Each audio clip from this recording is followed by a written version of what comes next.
નિષેધ કર્યો છે. એક જીવ દ્રવ્ય સ્વભાવ, એક જીવ દ્રવ્ય પોતાનો ભગવાન.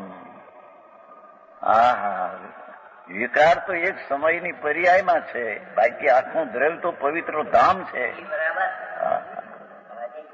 ધ્રુવ ધામ મોટો પરિપૂર્ણ ગુણથી ભરેલો ભગવાન છે. એનો સ્વભાવ એક દ્રવ્ય સ્વભાવ, એક જ દ્રવ્ય, એમાં બીજા દ્રવ્યના સંગને નિમિત્તની જરૂર નહીં. હા હા હા, એક દ્રવ્ય સ્વભાવી એટલે જીવ સ્વભાવી હોવાથી તેના સ્વભાવ વડે જ્ઞાનનું ભવન થાય છે. એ દ્રવ્યના જીવના સ્વભાવ વડે એક જ્ઞાન એટલે સ્વભાવનું, જ્ઞાનનું, શ્રદ્ધાનું, શાંતિનું, આત્માનું પરિણમન થાય છે. એક દ્રવ્યના સ્વભાવ વડે પરિણમન શુદ્ધ થાય છે. બાકી અન્ય દ્રવ્યનો જે સ્વભાવ રાગ આદિ એ બધો પૂગલનો સ્વભાવ.